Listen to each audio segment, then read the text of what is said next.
Born with nothing, raised by struggle.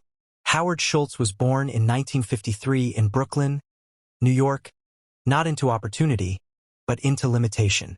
His family lived in public housing, a place where ambition often died early and survival came before dreams.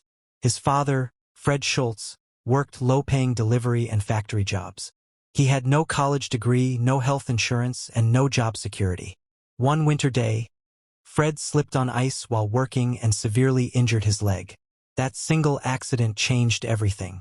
With no workers' compensation, no savings, and no safety net, the family collapsed financially. Howard watched his father sit at home, broken, angry, and defeated, not because he lacked effort, but because the system offered him no protection. That moment burned into Howard's memory. I saw firsthand how vulnerable people are when they don't have opportunity. From that day forward, Howard made a quiet promise to himself. He would never allow himself or others to feel that powerless again. Growing up, Howard wasn't surrounded by entrepreneurs or executives. He was surrounded by fear, fear of bills, fear of eviction, fear of falling behind. But he also developed something rare, a deep hunger to escape poverty. Sports became his way out. Through sheer determination, Howard earned a football scholarship to Northern Michigan University, becoming the first person in his family to attend college. College was not easy. Howard felt out of place. He didn't dress like others. He didn't talk like them. He didn't come from money, but he learned how to observe, adapt, and survive.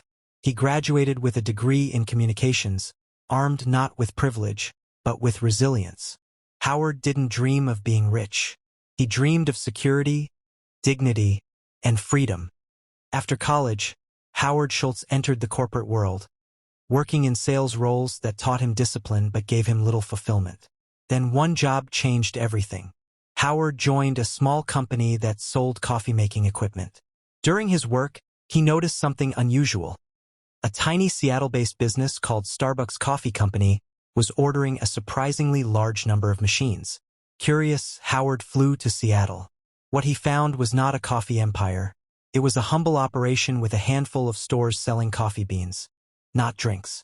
But the passion was undeniable. Starbucks cared deeply about quality. Howard joined Starbucks as director of marketing, but he felt something was missing. Then came the defining moment of his life. On a trip to Italy, Howard experienced local espresso bars, small cafes where people gathered daily. They weren't just places to drink coffee. They were community hubs. People talked. They connected. They felt a sense of belonging.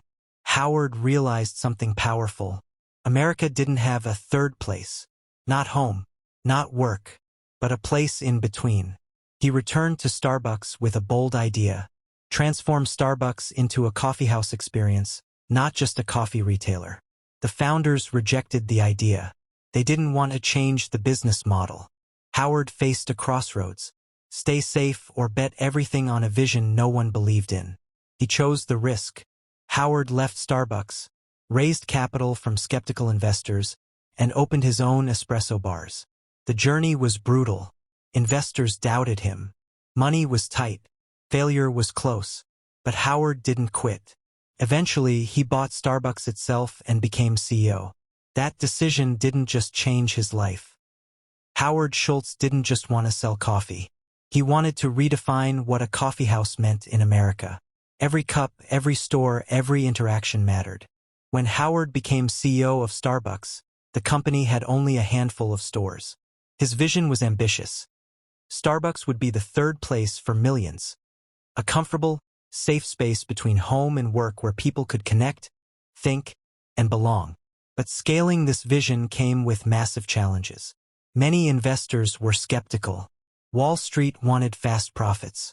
They didn't understand Howard's strategy of prioritizing employee benefits and customer experience over immediate returns. Howard made bold decisions. He introduced healthcare benefits for part-time employees, stock options, and educational support programs, unheard of in the retail sector at the time. Critics called it expensive and risky, but Howard knew investing in people would build loyalty, consistency, and culture. Expanding across the United States was a logistical nightmare.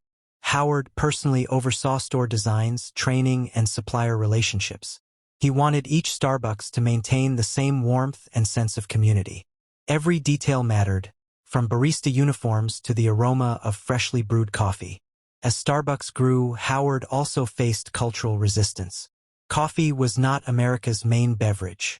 Tea and soda dominated, and some investors doubted whether Americans would adopt the Italian-style coffee experience.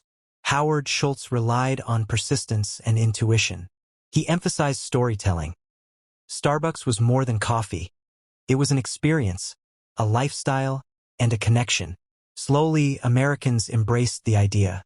Starbucks became part of daily life, part of the urban culture, and a symbol of modern America. By the late 1990s and early 2000s, Starbucks had transformed into a global brand, operating thousands of stores across the US, Europe, and Asia. Howard Schultz had become a billionaire, but his mission remained the same: create value while respecting people. Howard's leadership proved that values and profit are not mutually exclusive. His story is a blueprint for modern entrepreneurship. Innovation, empathy, and vision can create a global legacy. Stepping down from the CEO position did not mean Howard stopped influencing business or society. He became a symbol of ethical capitalism, showing that success is not just measured in dollars, but in impact, culture, and opportunity created for others. Howard Schultz's legacy is more than Starbucks. It's about transforming corporate responsibility. By offering benefits to all employees, he changed expectations in retail. By insisting on customer experience, he transformed service standards globally. By believing in opportunity, he proved that anyone, from any background, can achieve the American dream. He often reflects on his upbringing in public housing.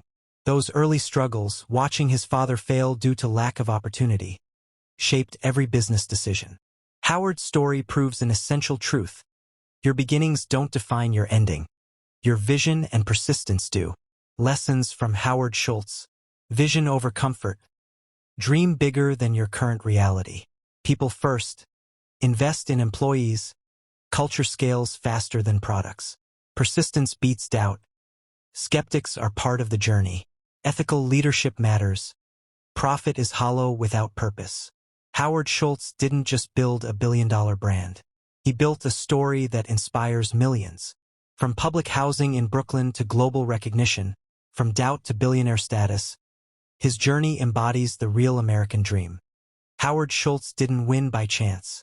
He won by remembering where he came from, daring to dream, and leading with values. If someone who grew up in public housing can build a global empire, then your limitations are just challenges to overcome. Backhand Index Pointing Right. Subscribe to Millions Monthly for more real American success stories, motivational journeys, and lessons from self-made entrepreneurs. Every story shows you that struggle is temporary, but persistence, vision, and heart are permanent.